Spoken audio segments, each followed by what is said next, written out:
Chers compatriotes, ce 30 juin 2019, la République démocratique du Congo va commémorer le 59e anniversaire de son indépendance.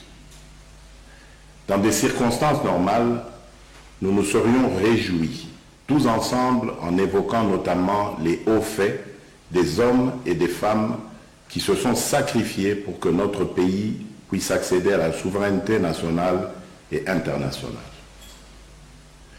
Tout en ayant une pensée pour ceux des pionniers de l'indépendance qui nous ont quittés et ceux qui sont encore en vie, les Congolaises et les Congolais ne peuvent que se rendre à l'évidence.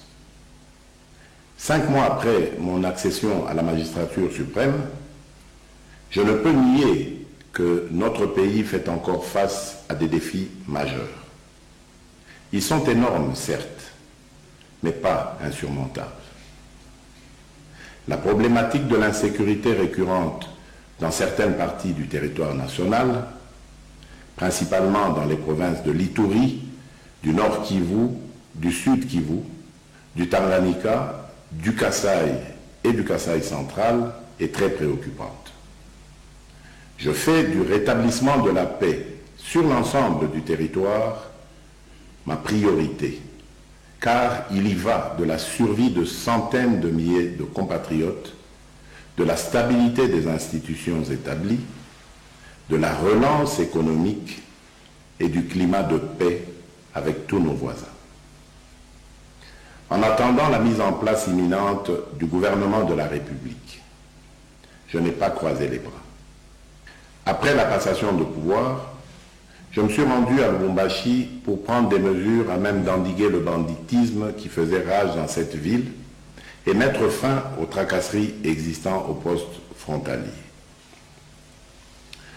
Je me suis ensuite rendu dans la province du Nord Kivu, plus précisément à Goma et Beni, pour faire l'état des lieux de l'insécurité grandissante et de la persistance de l'épidémie à virus Ebola. J'ai terminé ce périple à l'intérieur du pays par la ville de Kisangani. Partout où je suis passé, je me suis rendu compte que nos compatriotes vivent dans la peur du lendemain à cause de l'insécurité. Et en ce qui concerne Beni et Butembo, comme si cela ne suffisait pas, le drame humanitaire que constitue cette épidémie à virus Ebola est venu s'ajouter à ce tableau déjà assombri. Les derniers cas de résurgence d'insécurité en Ituri m'affectent profondément, car ils constituent un grand recul en matière de pacification. C'est ainsi que je viens d'ordonner à nos forces armées de mener des opérations de grande envergure dans les territoires de Djougou et Mahagi. Ces opérations vont s'étendre à Minembwe, dans le sud Kivu, pour mettre définitivement fin aux aventures de tous les hors-la-loi qui endeuillent nos populations et sèment la désolation dans cette partie du pays. Nous saluons les nombreuses redditions des groupes armés observées depuis notre accession à la magistrature suprême. Le gouvernement, en concertation avec la MONUSCO, est en train d'étudier le cadre adéquat pour leur prise en charge en vue de leur réinsertion dans la société.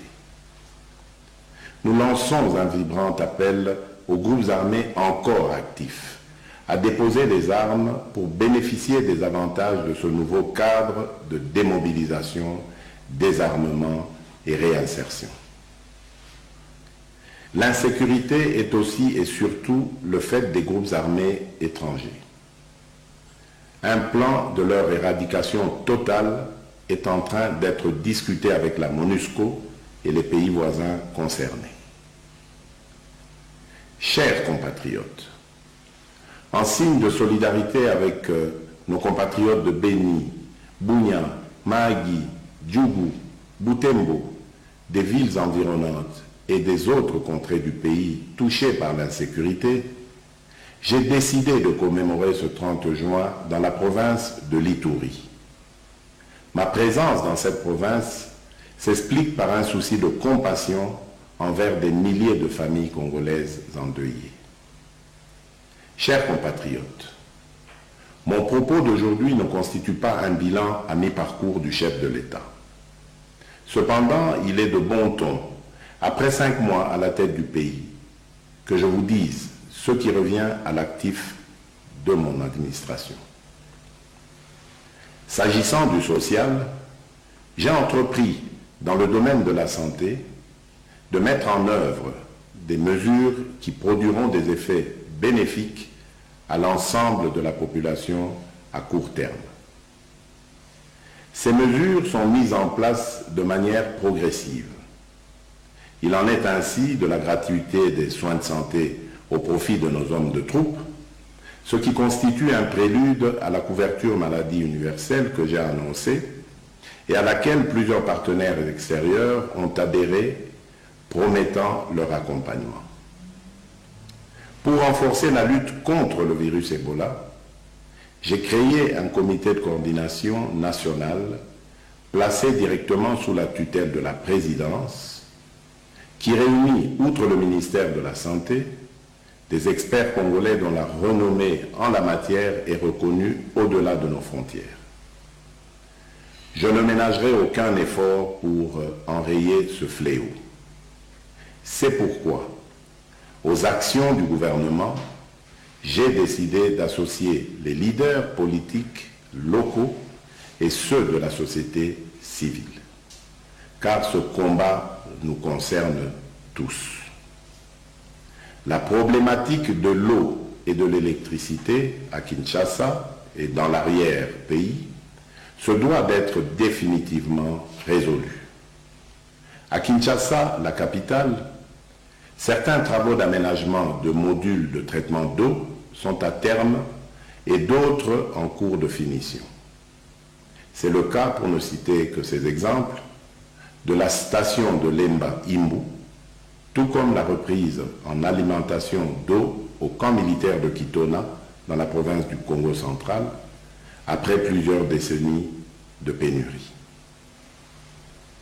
Dans le domaine des infrastructures, les travaux en cours sur l'étendue du territoire national, en particulier des routes et ponts d'intérêt général, démontrent ma détermination à favoriser l'intégration nationale et les échanges entre les provinces.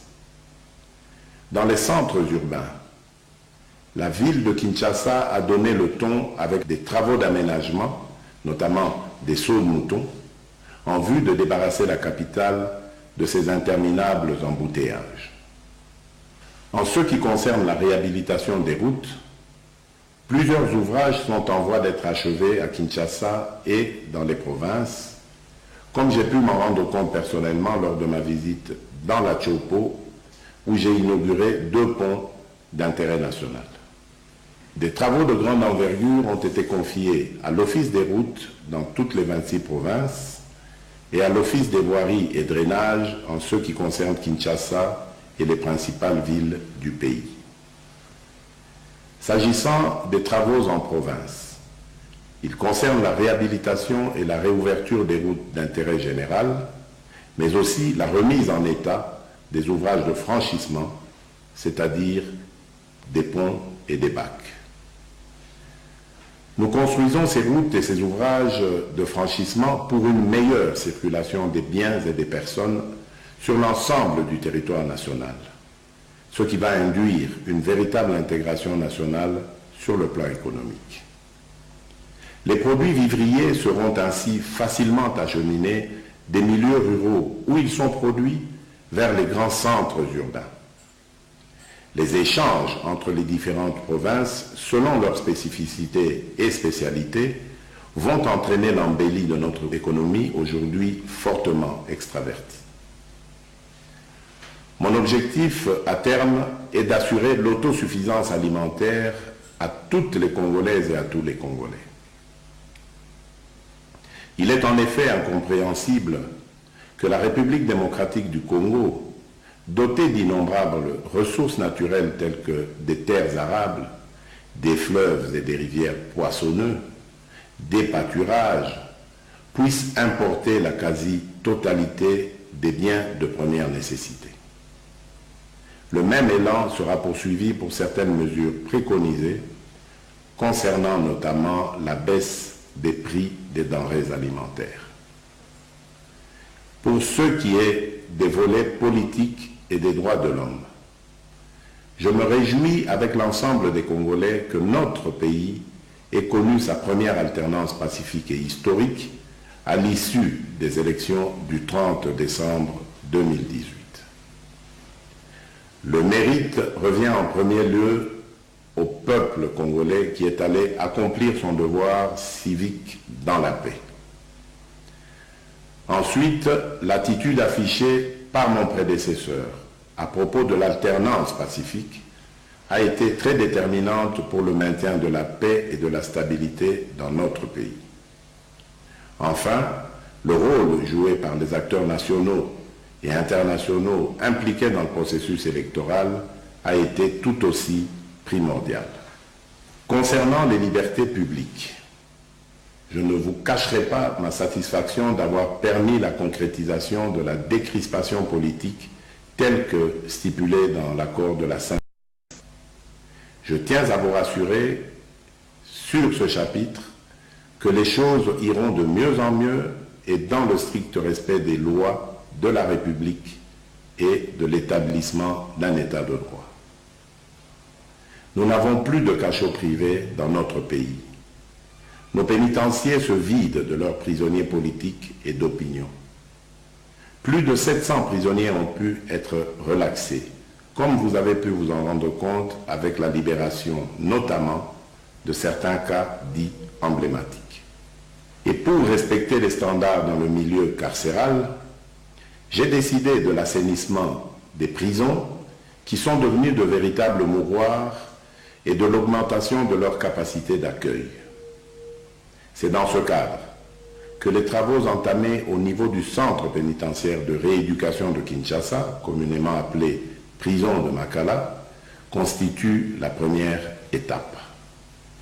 Si toutes les manifestations publiques qui se sont tenues jusqu'à ce jour n'ont connu aucun mort, aucune arrestation dans les rangs des manifestants, il est cependant déplorable de constater que ce sont des éléments de la police nationale qui se retrouvent agressés ou grièvement blessés. C'est le cas de la dernière manifestation organisée le 23 juin dernier à Kinshasa.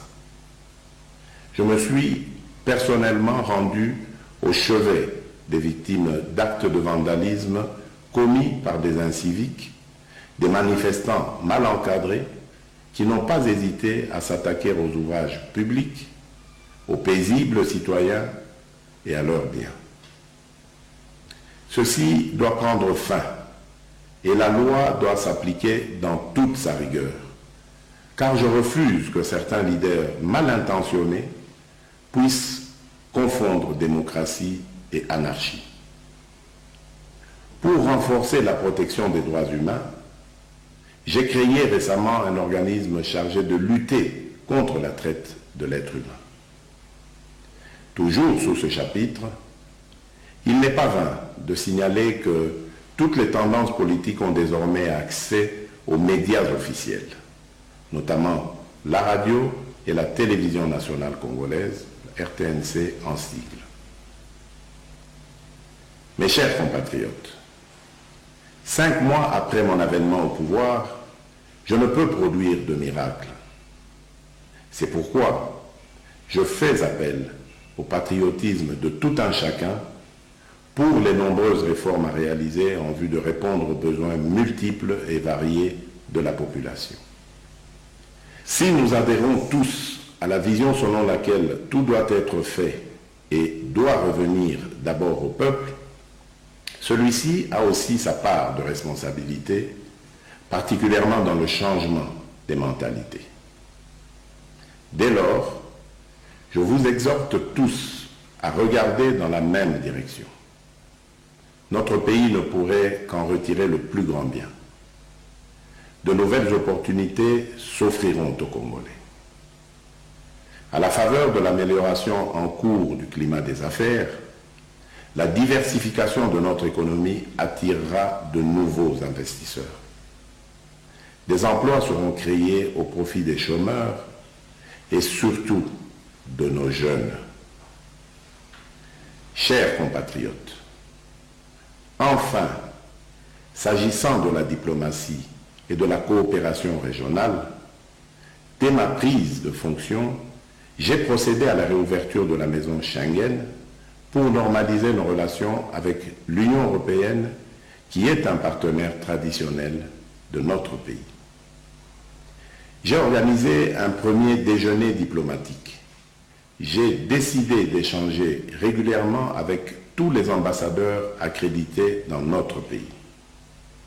C'est dans ce cadre que j'ai reçu au mois de février dernier tous les ambassadeurs pour parler avec eux de ma vision en politique étrangère. Dans ce même cadre, j'ai tenu à mettre en place des déjeuners diplomatiques, dont le premier s'est tenu avec les ambassadeurs de l'Union européenne et du Canada. Cet exercice va se poursuivre avec les ambassadeurs des autres pays. Dans ce domaine, ma politique sera celle de l'ouverture au monde, dans un partenariat gagnant-gagnant. Quant à la coopération régionale, la position géographique de notre pays, située au carrefour de plusieurs organisations sous-régionales, lui confère un rôle majeur dans l'intégration africaine préconisée par les chefs d'État regroupés au sein de l'Union africaine.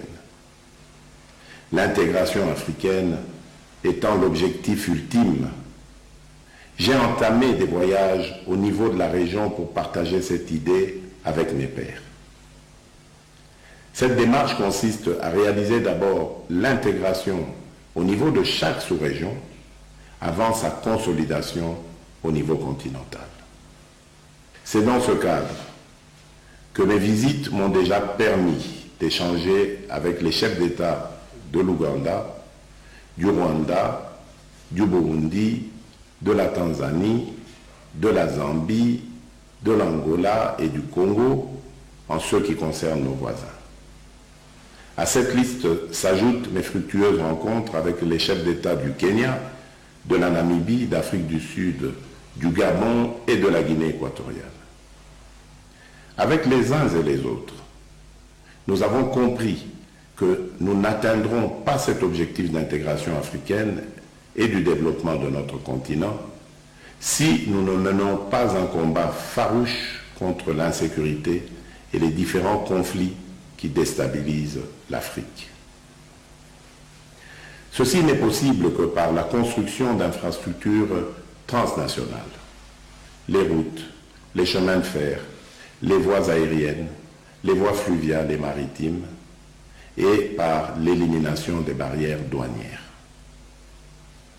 Toujours sur ce chapitre de la diplomatie, je voudrais aussi souligner mon dernier passage à Washington, où j'ai eu des discussions avec la directrice générale du Fonds monétaire international.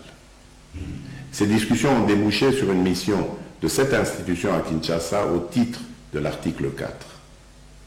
Le rapport de cette mission augure la reprise des programmes avec le FMI, qui est une bonne chose pour l'économie de notre pays. Avec la Banque africaine de développement, je voudrais d'emblée remercier le président de cette institution, mon frère Akinwumi Adesina. Au cours de nos échanges, il a clairement indiqué sa satisfaction concernant l'assainissement du cadre macroéconomique et a également promis le soutien de son institution aux différents projets de notre pays. Je voudrais aussi dire qu'au niveau de la Banque mondiale, je viens de recevoir à Lubumbashi le vice-président de cette institution financière internationale, avec qui nous avons partagé des vues communes sur la reprise de leur programme en République démocratique du Congo. Chers compatriotes, après avoir dressé ce constat à mi-parcours dans les domaines étayés, je vous annonce ma détermination à engager le gouvernement à répondre aux attentes de la population par des réformes nécessaires au développement de notre pays. Ainsi, la promotion des droits de la femme est un critère qui rentre en compte pour ce faire. C'est pourquoi Je demanderai au Parlement de réfléchir sur un système de quotas, aussi bien dans les assemblées électives que dans l'administration, à réserver d'emblée aux femmes afin de renforcer leur participation active dans la société. De la même manière, je prendrai des mesures pour lutter contre le chômage des jeunes. Des mesures incitatives seront prises en faveur des entreprises qui vont employer des jeunes. Un fonds de garantie sera créé pour leur permettre d'accéder au crédit bancaire tout en bénéficiant d'un accompagnement dans la gestion de leurs projets. J'envisage également une profonde restructuration du service national et le renforcement du rôle de l'INPP, l'Institut national de préparation professionnelle, pour prendre en charge les jeunes désœuvrés et favoriser leur réinsertion dans la société. Chers compatriotes, la lutte contre la corruption et pour la bonne administration de la justice sont des gages de bonne gouvernance. Sans une justice équitable, il est inutile de parler d'état de droit. La justice élève une nation, dit-on. Cette parole biblique doit nous inspirer dans notre quête d'une justice plus juste qui serait rendue par des juges intègres. Je prends l'engagement et réitère en tant que magistrat suprême mon vœu de nommer des hommes et des femmes intègres afin qu'ils redorent le blason terni de notre justice. Une autre grande réforme devra viser le système électoral dans la mesure où celui qui est en vigueur a montré ses limites, plus précisément en ce qui concerne le mode de désignation des sénateurs et des gouverneurs. Chers compatriotes, au moment où nous déplorons l'insécurité dans les 6 provinces précitées, voilà qu'un autre drame vient durement assombrir cette journée anniversaire de l'indépendance avec l'effondrement d'une mine à Kolwezi qui a causé plusieurs victimes parmi nos concitoyens. Après avoir ordonné une assistance aux familles éplorées, je leur présente mes condoléances les plus attristées.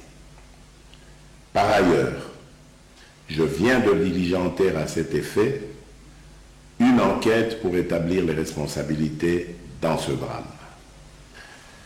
Chers compatriotes, ce 30 juin est le premier que je célèbre avec vous en tant que chef de l'État.